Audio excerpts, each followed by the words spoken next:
ওসমান মোল্লা আপনি লিখেছেন, আমি মাঝে মাঝে ফরজ নামাজের সময় দ্বিতীয় বৈঠকে তাশাহুদের সাথে দুরূদ পড়ে ফেলি, এরকম করে কি সেজদা দিতে হবে?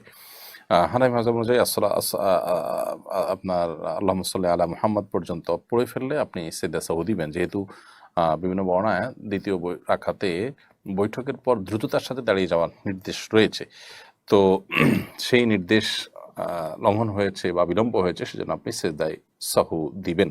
যদিও অন্যান্য ফিকহের ওলামা ইকরাম, যেমন হাম্বলি ফিকহের ওলামা ইকরাম এখানে সিজদা সাহুর কথা বলেন না। সৌদি আরব প্রচলিত যে ওলামা ইকরাম আছেন বা বর্তমান যে ওলামা ইকরাম আছেন, তারা সিজদা সাহু দেওয়া লাগবে না বলেন। তবে হানাফি মাযহাব অনুযায়ী সিজদা সাহু দিতে হবে।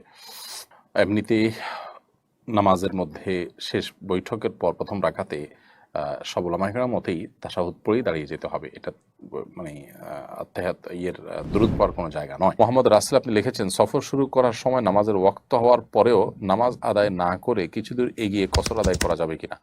নামাজ সংক্ষিপ্ত করার জন্য অনেকেই এটা করেন। এটা করতে পারেন আপনি আপনার বাসাবাড়ি থেকে নিজের এলাকার সীমানা পার হওয়ার পর কসর প্রযোজ্য হবে বিধায় আপনি নামাজ পড়লেন, সেটা আপনার জন্য জায়েজ। শরীয়তে সুযোগ রেখেছে, অতএব এটা কেন করবেন না? কিন্তু নামাজের সময় বিলম্ব করে আপনি সুবিধা নেওয়ার চেষ্টা করলে সেটা অবশ্যই ভুল হবে। নামাজ আউয়াল ওয়াক্তে পড়া সাধারণ অবস্থাতে মুস্তাহাব, উত্তম কাজ। সেই উত্তম কাজ আপনি শুধুমাত্র ছাড় নেওয়ার জন্য যদি তরক করেন, তো সেটা অবশ্যই ভুল হবে। আর সেরকম কিছু না থাকলে এটা নাজায়েজ নয়।